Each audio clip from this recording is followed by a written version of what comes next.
Okay, good afternoon.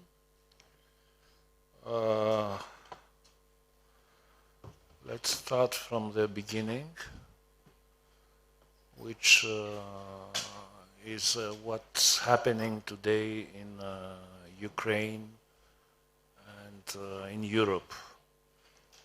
We were just saying that what's happening today in Ukraine reminded us of what George Orwell said in Inside the Whale, if I'm not mistaken, in one of his essays, where he makes the difference between patriotism and nationalism.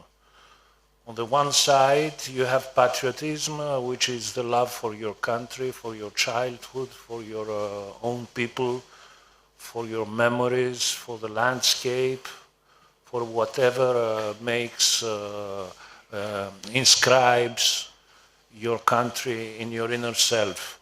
On the other side, you have nationalism, which is the belief that you belong to a chosen species, which is supposed to save the whole world from its deficiencies and its problems. So on the one side, you have Russia, who has this kind of ideology.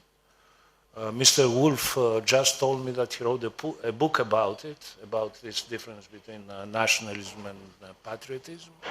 But in one of his articles, and that's my first question to him, he says that in the new world, in the new human condition that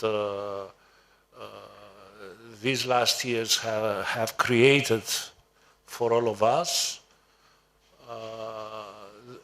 the conflict has changed. It's no more the conflict between communism and capitalism, which was the conflict during the first Cold War. It's a conflict between, as he says, irredentist tyranny and liberal democracy. Well, let's start from commenting. Okay. I think what you started with and what I meant by that goes together fairly well. I've been writing a book, which has taken me a long time, is finally finished, though it'll have to be changed a little in light of recent events, which is called The Crisis of Democratic Capitalism. And pretty obvious what that's about and the history of it. And part of it is a chapter on the politics of all this. And I came to the view, which Orwell's comment illuminates, that a democracy can only function if there is patriotism, which means no more that the people, the citizens, crucial word, must feel they share something very profound with the other citizens, even if they disagree with them violently, quite violently, because they must feel that the choices made by their fellow citizens in the democratic process are legitimate and have to be obeyed. Otherwise, it's not a democracy, it's a civil war. So patriotism is an essential element of a democracy. But as we're seeing now, and as we've seen really in the modern era, by the modern era I mean the last couple of centuries, particularly the last 100 years, nationalism, which is what you're talking about, the belief that and the emphasis on the idea that you're part of one people to whom you owe absolute loyalty and obedience as expressed and articulated by the national leader is and has been now for a long time a core tool of autocratic statecraft in, if you like, the post-monarchic age of autocracy. And my God, we're seeing that now. And of course, We know this very well from the experiences of the interwar years in Europe, and one might say it goes back even further, but I don't want to go into that. And that's pretty clearly, it seems to me, the articulated philosophy with a lot of metaphysical, mystical elements of the Putin regime. And Zelensky, at least, is articulating what we would think of as the liberal democratic view of a nation under, a people under assault. And we've seen these struggles before, notably in the Second World War, and we're seeing them again. Now, this then leads to your main point, which is, how does this fit into the world conflicts? Well, these are very early days, and we don't know quite how this will work. It's pretty obvious to anybody, which is why I wrote the book, that the liberal democratic camp is not an entirely happy one today. And there are elements in our societies, including most notably in the US, with particularly Donald Trump and his influence, which show many of the characteristics, or at least some of the characteristics, of the nationalism you describe. So we are hardly an unmixed alliance of liberal democrats. And the alliance that is emerging between China and Russia also doesn't fit in perfectly into this, because, let's be clear, while China and Russia share some things in their political order, they are very, very different, in that China is an institutionalized Leninist system, in which, at least until recently, nobody since Mao has established the sort of complete control of the system we see with Putin. And we also know that China is a successful, or at least reasonably successful, quasi-market economy, which is quite integrated into the world. So how this will unfold now, we don't know. We simply don't know. But today, as a result of a series of accidents and of deep forces, I think, we are seeing the emergence of just that sort of divide. China has made a choice to support Russia more or less in this venture, and to try to, very notably last weekend, to separate Europe from America. And therefore, it begins to look as though we're seeing the division of the world into a very unsatisfactory liberal democratic camp and a far more threatening autocratic camp. And that looks to me like a new version of a Cold War. Yeah, but anyway, human condition is never absolutely satisfactory. So absolutely, we have to be realistic about it. I wonder, could you describe Putin's regime as an autocracy or as a totalitarian regime? The difference, I mean, autocracy demands obedience. The totalitarian regime demands identification with its... this combination of Stalinist Russia, where the state is all-powerful and controls every instance of people's life, and the old orthodoxy, the old religious orthodoxy ideology of the Tsars, which makes Putin, which is the ideology of Putin today. I suppose my answer to that would be, up to now, if you looked at the range of freedoms that continue to exist in Russia, which was vastly greater than in the heyday of communism, in many, many different ways, that I would have described this as an autocracy, but though one that was becoming increasingly so. Autocracy itself is a spectrum, obviously, from relatively soft versions to the sort of version that we saw in Putin's Russia. Some people would argue that this war will have the consequence, or is having the consequences you describe, or at least increasingly doing so, and possibly that's one of the intentions of the war. That is not collateral damage, but actually an aim of the regime. So it's not an implausible hypothesis about where it's going, but it's not the way I would have thought of it before now.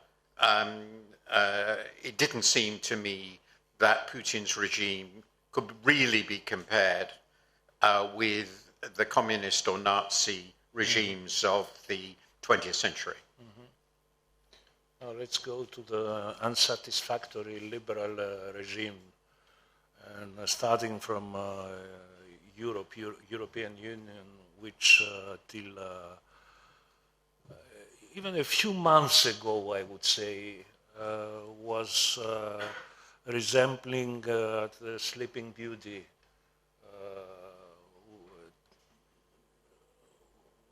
having excluded from its perspective historical crisis, thinking that the European Union has left historical crisis back in the past, in the books of in the pages of history books. War, a protected region of the world where war is excluded, and democracy. After the fall of the USSR, the triumph of democracy was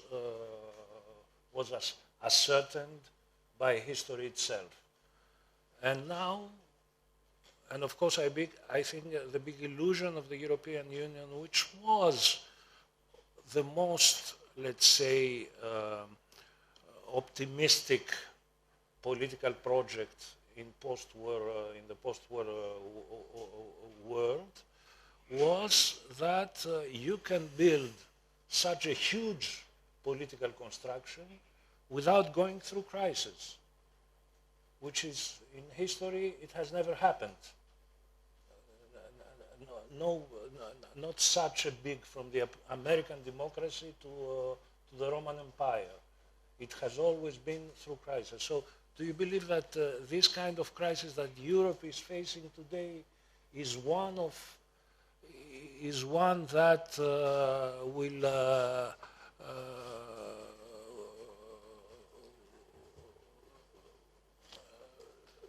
stinge Europe and wake her up from the attitude of the Sleeping Beauty? I want to add to this the fact that you said, you wrote in one of your articles, that post-Brexit United Kingdom has to align itself with the rest of Europe in that crisis. So we don't have much time, so I'll try and truncate it. First, I know that famously, of course, Jean Monnet said that Europe would grow through crisis, so it's not a new idea, and it has tended to be so. The breakdown of Bretton Woods, for example, led ultimately to the currency union. I mean, you can see the connections. It took a long time, but that was a crisis, created a profound economic disorder. It would be fair to say that most of the crises... But not political disorder. Yes, most of the crises that Europe has responded to have been economic rather than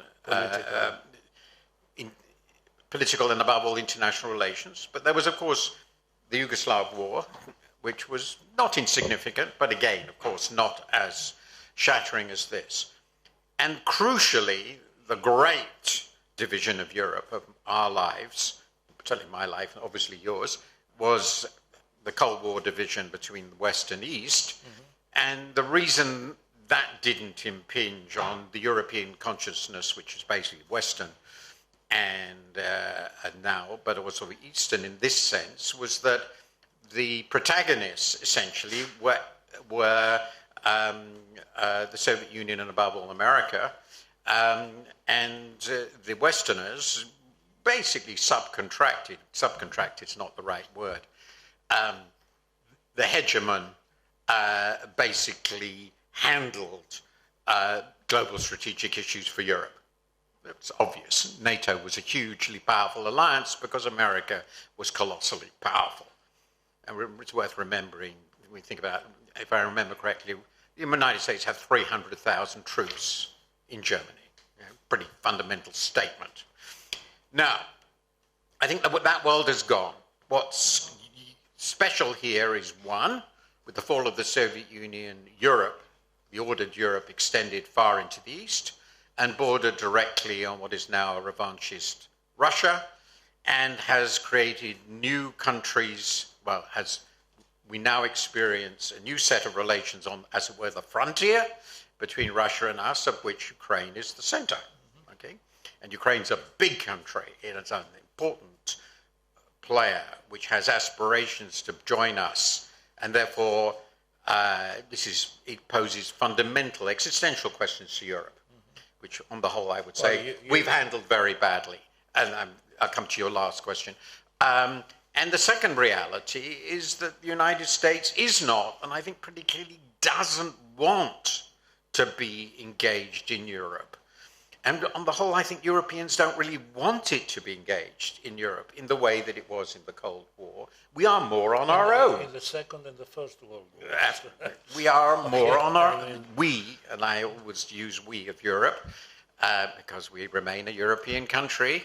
Geography and history is destiny. Yeah. So we are much more on our own, and I believe that is the case very much under the Democrats, and will be even more so under almost any conceivable Republicans. So in those two fundamental respects, the challenges, the geopolitical challenges for Europe are very different from those of the post-war period. And Europe, in my view, must choose to be an actor in strategic affairs, or it will be the victim of them.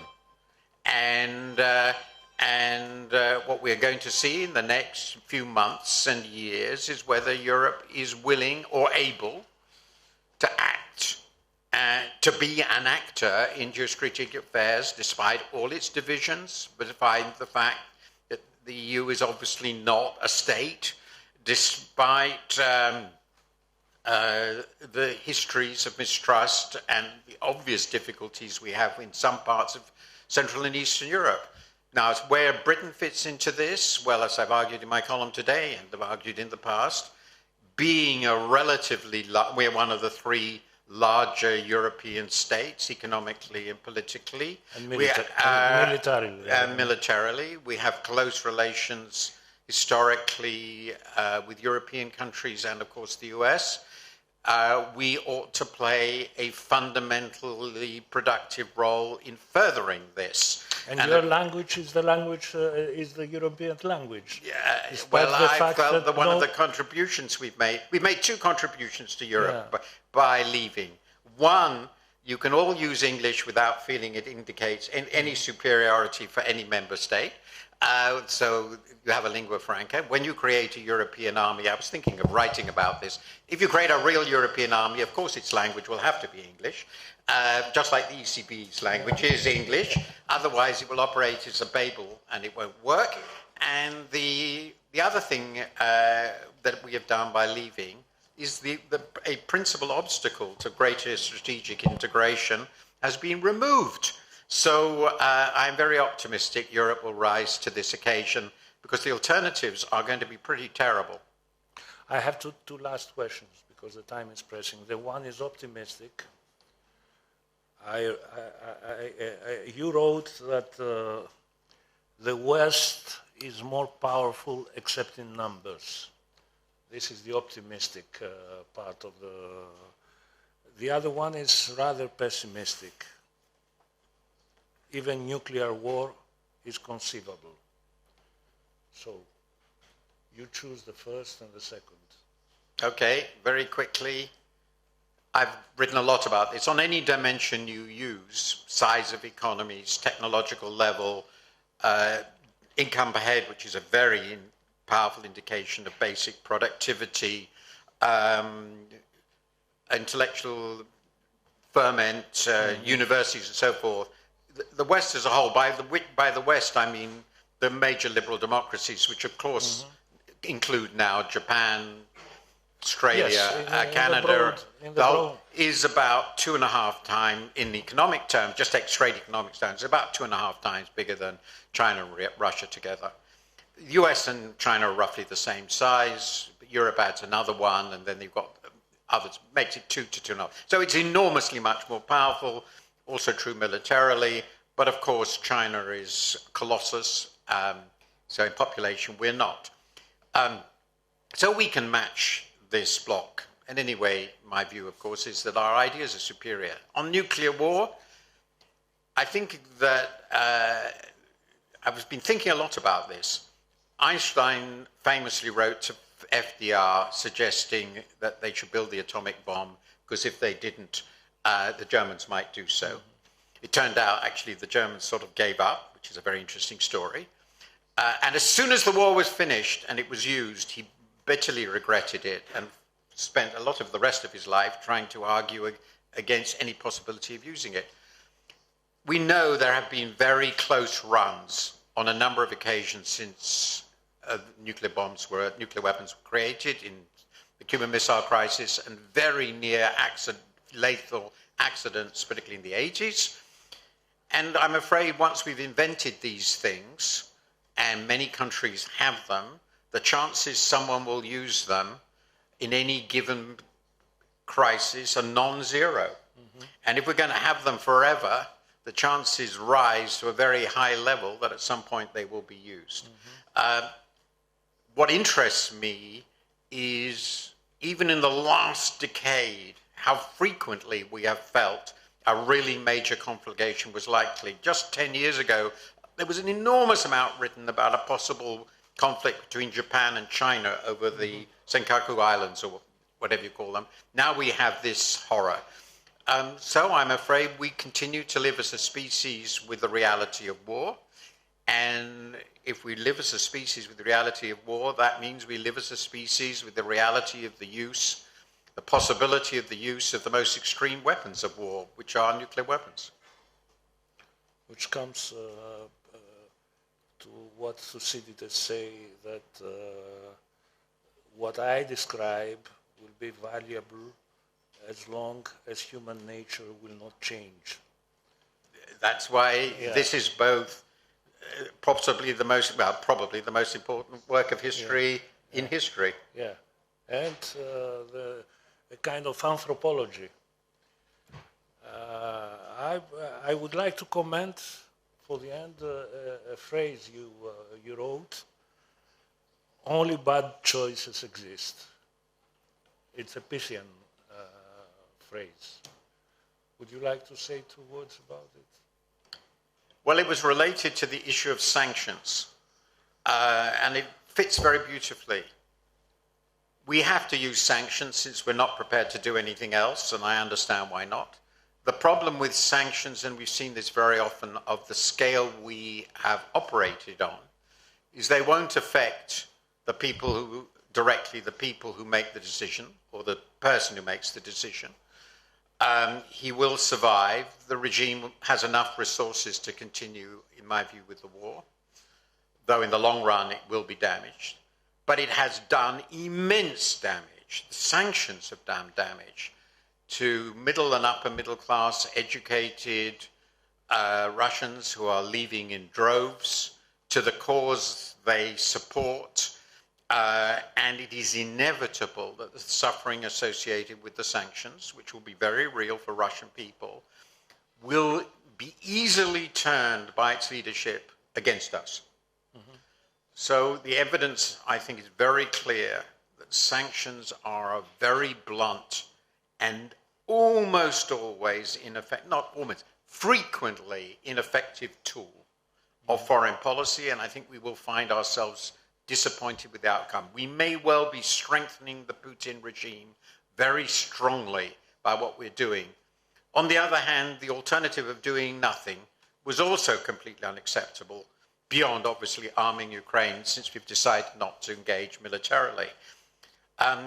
So, as I said, only bad choices exist. We are operating within a regime where very little we can do is really effective.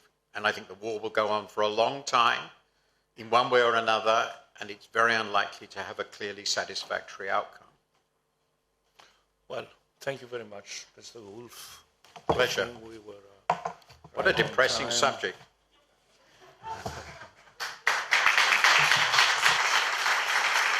So,